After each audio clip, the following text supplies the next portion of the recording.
nous sommes de retour sur le plateau d'Acheter Louer TV, la web TV de l'immobilier. Un mot tour d'abord pour remercier nos partenaires, Rentabilimo, Top Duo, David Immobilier et Habitea.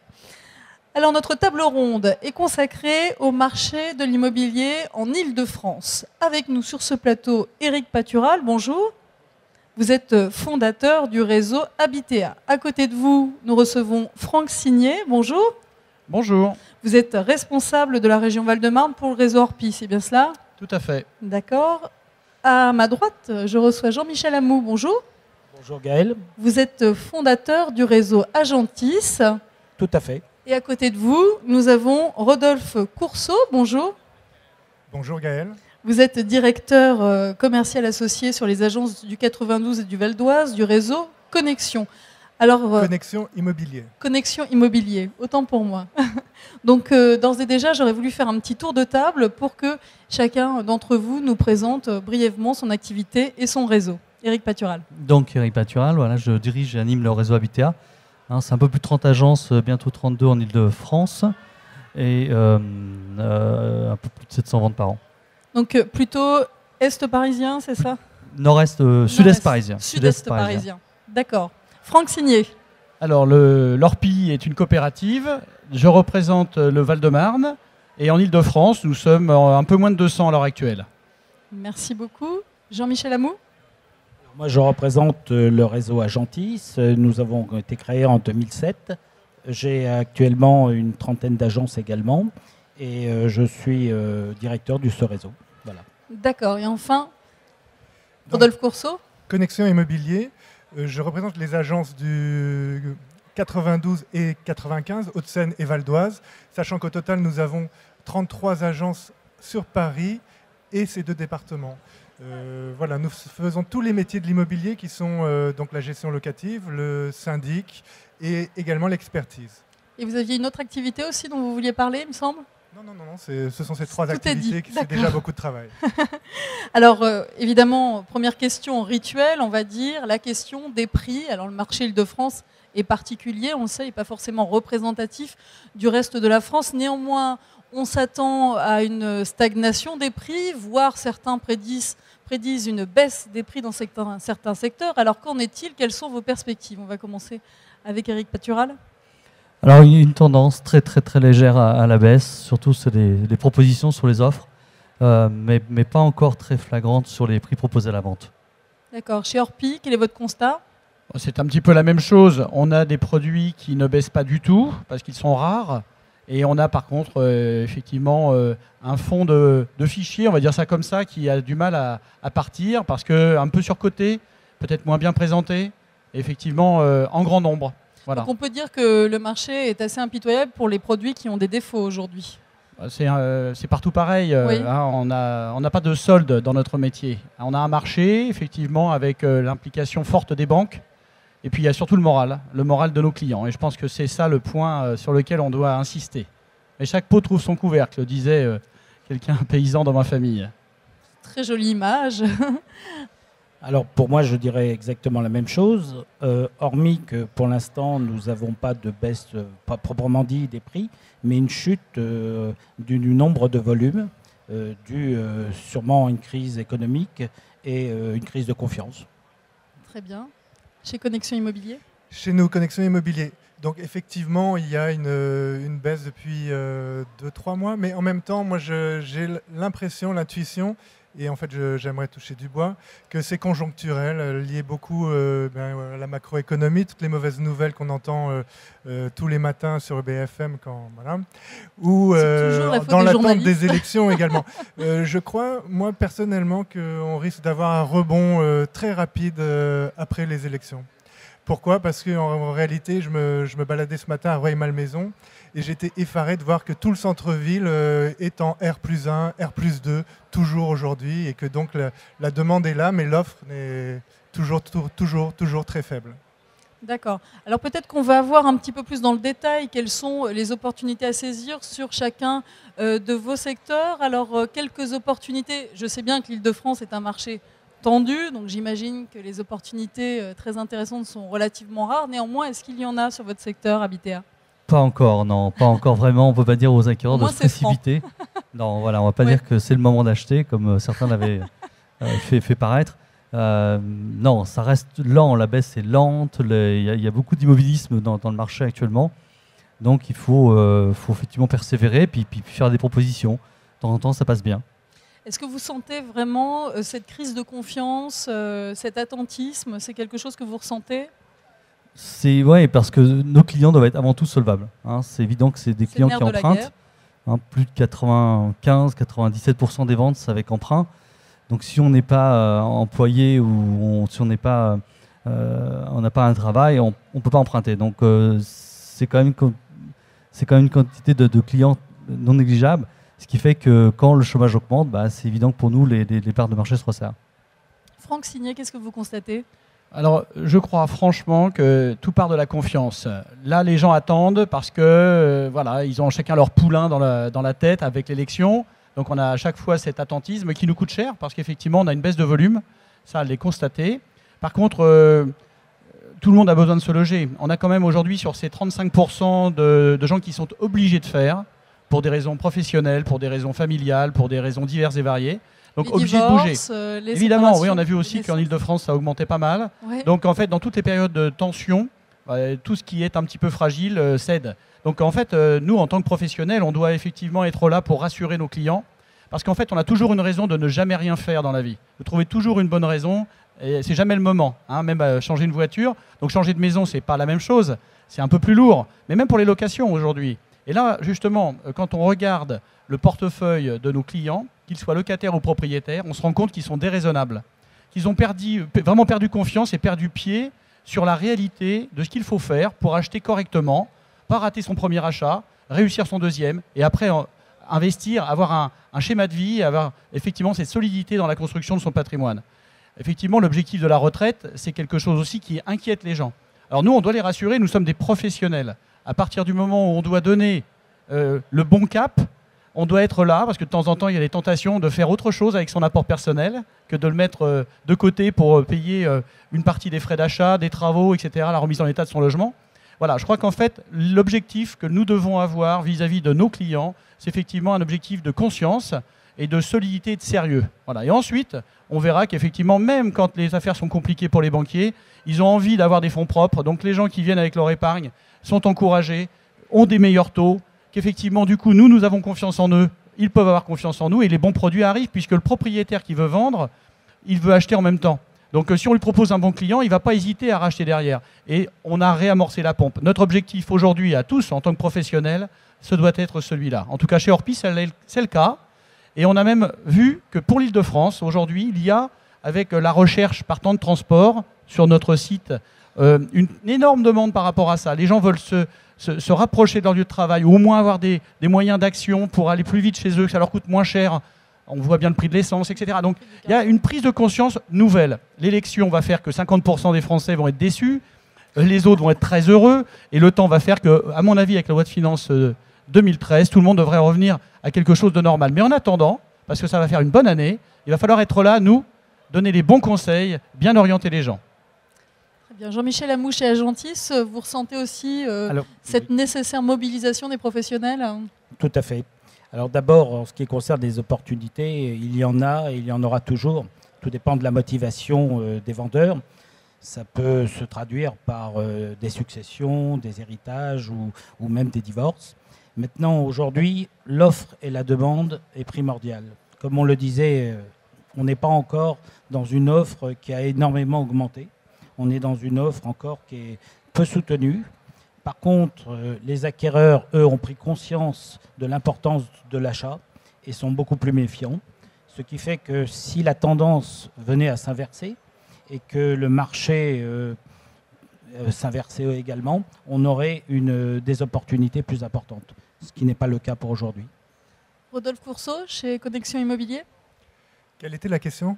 La question, c'est est-ce que vous sentez ce besoin de mobilisation de la part des professionnels? Parce que vous l'avez souligné vous aussi, il y a un aspect psychologique qui est tout à fait primordial. Écoutez, je me renseignais ce matin sur en prévision de cette table ronde sur le niveau exact des taux d'intérêt au jour d'aujourd'hui. Et on m'a renseigné, donc c'était 3,5% environ sur 15 ans et 4% sur 20 ans. Ça reste des taux qui sont extrêmement attractifs. Et en plus, d'après ce qu'on me disait ce matin, les banques sont un petit peu difficiles en ce moment au niveau de la qualité des dossiers, des taux d'apport, etc. Mais nos amis banquiers qui vendent plein de choses, du téléphone, de la sécurité, plein de choses, vendent aussi des crédits immobiliers. Et souvent, ça vient d'un coup. Et donc, comme vous disiez, je pense qu'en septembre, moi, je ne crois pas trop à la baisse en réalité. Je crois effectivement qu'il y a un flottement. Donc, peut-être que les plus malins vont savoir en profiter. Il y aura peut-être une baisse légère sur 1 an, 2 ans. Je ne crois pas du tout à une vraie baisse. Voilà. Sur le marché Île-de-France. Encore moins une crise. Hein. C'est-à-dire ? Pas du tout une crise de l'immobilier. Beaucoup l'ont prédit. Il n'y a absolument pas une crise dans l'immobilier. Et même s'il y a eu un ralentissement, ça ne baisse pas significativement. Oui, de toute façon, il manque. C'est quoi les chiffres? 1 million de logements en France à peu près, donc. En transactions, en nombre de transactions? Non, le manque de logements en France. Le manque de gens, c'est considérable. Oui. On l'a toujours dit, donc 900 000. Ça se résorbera jamais. Donc de toute façon, effectivement. Voilà, l'offre sera toujours trop faible. Sur ce sujet des banques, est-ce que l'un d'entre vous veut également réagir à ce que vient de dire Rodolphe Courceau? Parce qu'on entend un peu tous les sons de cloche. On entend du côté des courtiers que tout va bien dans le meilleur des mondes, qu'on continue à prêter sans problème. Non. Et puis on entend d'autres sons de cloche. Il paraît que les critères se sont quand même un peu durcis. Quel est votre constat? Si on regarde les pubs à la télévision, c'est vrai que pour le banquier, c'est le meilleur des mondes. Non, ils sont beaucoup plus regardants sur les dossiers. Et c'est vrai que ça limite quand même le nombre de financements, c'est évident.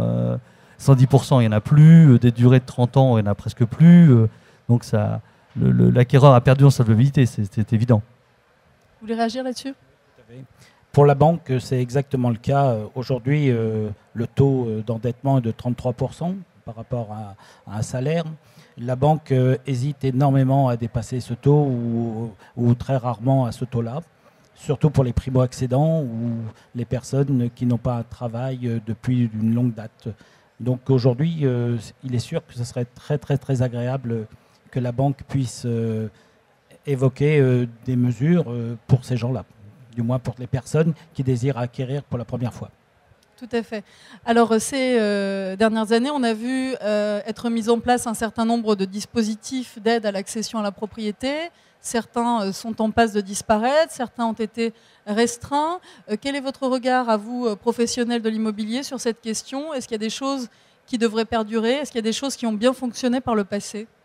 Alors, concernant le prêt à taux zéro, je pense que vous faites allusion à cela. Bon, ça a été vraiment un poumon que l'on regrette. Vraiment, ça a été, je pense, une erreur, puisqu'on donnait de la responsabilité à des jeunes, et ils ont disparu, en fait, parce que c'était vraiment le pied à l'étrier. C'est difficile de mettre de l'argent de côté aujourd'hui quand vous avez un salaire de départ. Le salaire de départ d'il y a 10 ans et le salaire de départ d'aujourd'hui, vraiment, n'a rien à voir, sachant que les valeurs locatives ont vraiment été boostées. On voit quand même que les prix sur 5 ans ont pris 30%. Donc il ne faut pas faire de catastrophisme, ni pour les banques, ni pour les prix. Parce qu'en réalité, aujourd'hui, quand on regarde la courbe, même si elle s'infléchit un petit peu, celui qui a acheté de l'immobilier il y a 5 ans, il est toujours gagnant. Voilà. Donc après, il y a l'histoire de la plus-value, parce que vous avez fait allusion à cela aussi. Mais le prêt à taux zéro, c'est vraiment la seule mesure sur laquelle on devrait, nous, professionnels, monter au créneau pour dire remettez-la nous vraiment, cette mesure, parce qu'elle est très très positive et incitative pour aller vers l'esprit de sérieux dont je parlais tout à l'heure. Parce qu'aujourd'hui, rester locataire pendant très longtemps, si le marché s'écroule, ça peut être une solution. Ça ne sera pas le cas. Donc là, c'est justement au contraire, mettre les gens dans une situation à l'envers de l'esprit de mise en place d'un patrimoine avec l'objectif de faire progresser, etc. Nous, on voit, je vais vous dire tout de suite, les choses. Les gens qui se sont mis à acheter très jeunes, aujourd'hui, n'ont pas de problème de retraite. Il ne faut pas s'inquiéter de sa retraite à 40 ans. C'est pas trop tard, mais c'est quand même pas le meilleur moment non plus. Alors c'est vrai qu'il y a la cigale et la fourmi, cette fable de La Fontaine. Donc moi, je vais juste te dire que je crois que l'esprit aujourd'hui est donné. Il faut vraiment arrêter d'être cigale et de redevenir fourmi. C'est, à mon avis, l'objectif à avoir pour pouvoir parler d'immobilier et de ne pas en avoir peur. D'accord. Sur ces mesures d'accession à la propriété, une réaction? Comme monsieur, je regrette la disparition du prêt à taux zéro. Néanmoins, nous avons vu les représentants des candidats à la présidentielle parler de logement et d'immobilier. Et il y aura des choses qui seront faites, alors d'un côté ou de l'autre, il y aura des choses. Maintenant, malheureusement, pour certaines catégories de personnes, tout le monde ne sera pas concerné. Donc, il parle de faire des aides effectivement pour les jeunes, pour les logements à rénover, pour les logements neufs en BBC, etc. Donc, il y aura des gagnants, il y aura des gens qui ne gagneront pas. Je pense que globalement, la baisse des aides, c'est pas terrible parce que effectivement, le prix des logements, notamment pour les primo-accédants, est quand même assez élevé, en tout cas sur nos secteurs, quoi, hein, en région parisienne, quoi. Et d'ailleurs, on peut dire également que le fait qu'il n'y ait pas de... Enfin, si, il y a des zones particulières quand même, si les zones A, B et C pour les taux après zéro. Ouais, donc, voilà. Est-ce qu'on peut dire que le PTZ était véritablement un déclencheur d'achat ? Oui, considérablement, puisque c'était plutôt 200 000 ventes, 200 000 dossiers l'année dernière. Donc, dès l'instant qu'on nous supprime complètement cette aide considérable que les primo-accédants avaient, oui, ça nous freine considérablement. Ouais. Alors après, il y a juste un souci, et je vous apprendrai rien en vous disant que les caisses de l'État sont vides. Oui, donc ces mesures, il faut les financer. Alors est-ce qu'on peut soutenir toute la filière logement finalement sans débourser d'argent ? Qu'est-ce que vous attendriez d'une politique du logement efficace ? Alors d'abord, si on fait un constat déjà au départ, il faut noter que sur les pays qui nous entourent, donc on va prendre les 6 pays qui nous entourent, la France est avant-dernière. Il y a 58% de Français qui sont propriétaires, de ménages qui sont propriétaires de leurs biens. Devant l'Allemagne et derrière, naturellement, les autres pays, la Belgique, le Portugal, l'Italie, le Royaume-Uni, et bien derrière l'Espagne à 83%. Ce qui serait une bonne action, peut-être, que je proposerais, ça serait de mettre en vente une partie des logements sociaux qui permettrait d'obtenir pour ceux qui y habitent des appartements à prix modéré. Et les fonds recueillis permettraient au pouvoir public de construire d'autres logements pour la partie de population dont je viens de parler qui ne peut pas se loger. Oui, parce qu'effectivement, dans le parc social, il y a des gens qui, potentiellement, quelques personnes qui sont solvables pour acheter un logement pas trop cher, évidemment. Je pense que ça serait une des solutions adéquates aujourd'hui. Maintenant, on nous a parlé du COS qui pourra augmenter de 30%. Ça peut être un avantage parce que ça permettrait d'augmenter la surface habitable et à moindre coût, puisque ça généraliserait des ventes supplémentaires et en même temps des logements supplémentaires. Mais sur la faisabilité d'une telle mesure, parce qu'il y a eu ça a été un petit peu mis en doute tout de même. Alors là, je peux pas. Il n'y a pas assez de recul pour pouvoir voir si c'est. D'abord, il faut une volonté politique, et puis après, il faut une volonté, je dirais, de toutes les mairies et de tout ce qui entoure l'urbanisme. Voilà. D'autres propositions, peut-être ? Je dirais que le gouvernement, enfin les pouvoirs publics pensent que les aides coûtent cher. Néanmoins, les aides rapportent aussi beaucoup d'argent en TVA, en charges, les gens qui, au lieu d'être au chômage, travaillent et construisent du bâtiment. Voilà, et puis des emplois non délocalisables, voilà, pour le coup. Ça rapporte beaucoup d'argent. Et au final, des lois qui avaient été assez décriées, comme Robien ou Cellier, où il y avait eu pendant un laps de temps assez temporaire, enfin assez court, trop de logements, j'avais entendu ça dans le sud-ouest. Les échos que j'ai entendus dernièrement m'ont laissé penser que tous les logements finalement sont bien occupés. C'est-à-dire qu'effectivement, il y a eu pendant un moment une surproduction de logements et puis on a dit les aides ont été mal faites, n'ont servi à rien. Et puis on s'est aperçu qu'aujourd'hui, ça permet de loger des gens avec des loyers, je ne sais pas, 450 € pour un 3 pièces vers Castres, Albi, par là-bas. Donc finalement, ça a aidé beaucoup de gens et des gens avec des revenus finalement moyens ou faibles. Donc voilà. D'accord. Franck Signé ? En fait, il faut fluidifier tout cela. Moi, j'ai l'impression qu'on a mis un sens interdit à un moment donné dans le pays et donc tout le monde essaie de trouver son chemin. Donc encore une fois, notre responsabilité en tant que professionnel, c'est justement de dégager un petit peu cette circulation, ces embouteillages. Et alors effectivement, créer des logements, c'est la solution. Pour les HLM peut-être, mais je pense que ça va être compliqué de les financer, ces gens-là, forcément.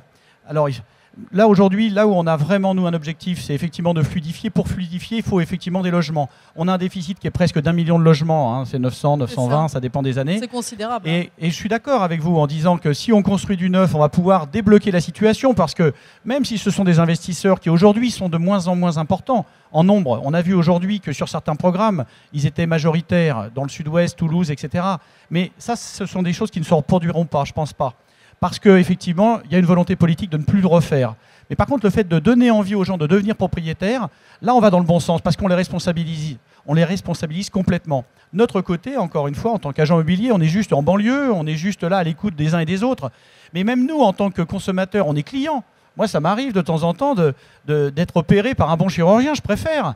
Parce que si effectivement, nous, on ne se comporte pas bien dans le conseil, dans l'analyse, comme je le disais tout à l'heure, le mieux, c'est de ne rien faire.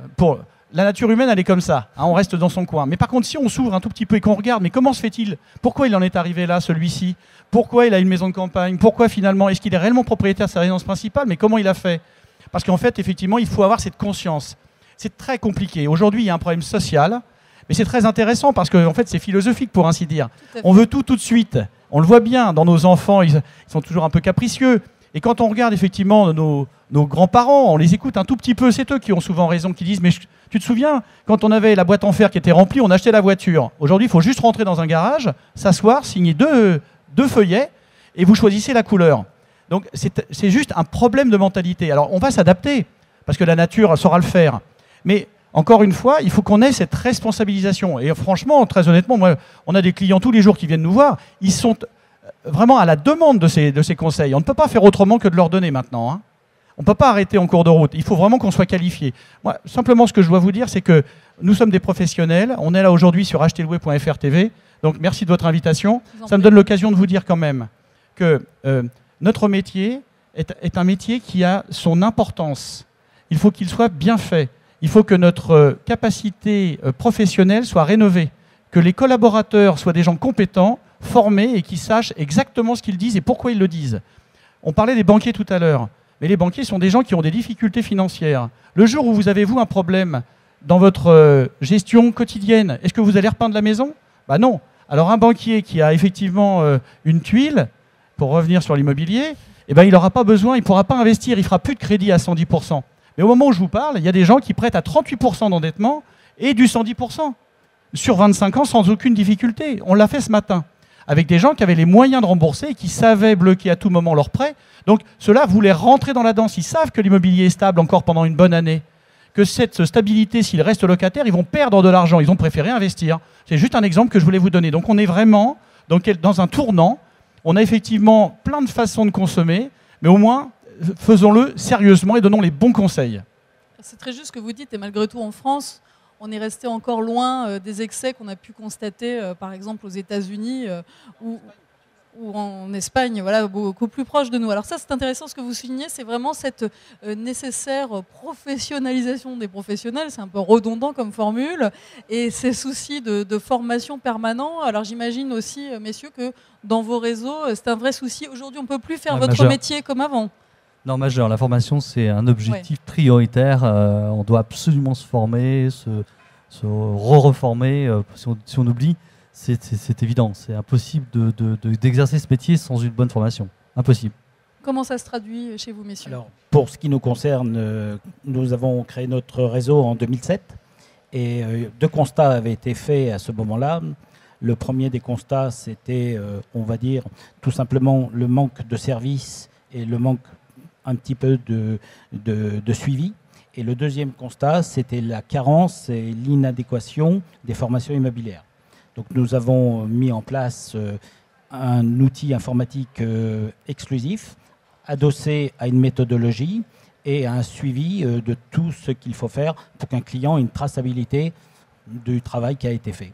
Donc aujourd'hui, je reviens à ce que disait Franck Signé, il faut un professionnalisme vraiment exercé.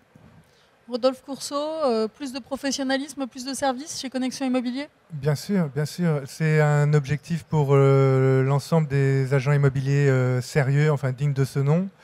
Et chez nous, bien entendu. Alors souvent les gens peuvent se dire on préférerait acheter directement sans avoir recours à une agence, sans payer les honoraires. Et parce qu'en fait ils ignorent le travail et les qualifications que nous fournissons. Et alors, on peut dire tout simplement qu'il y a plein de façons d'exercer notre métier et que, en fait, on peut parler, par exemple, il y a celui qui fait le facteur, qui va se contenter de mettre des bulletins dans les boîtes aux lettres. Il y a celui qui va ajouter un petit peu de compétences juridiques, celui qui va ajouter des compétences commerciales, celui qui va ajouter des compétences financières. Et l'ensemble de toutes ces compétences, de tous ces métiers, ça fait un agent immobilier. Un agent immobilier sérieux, digne de ce nom, voilà. Alors, notre débat est pratiquement terminé. Si quelqu'un a quelque chose à ajouter, c'est le moment sur ces nouveaux services que vous apportez à vos clients, notamment.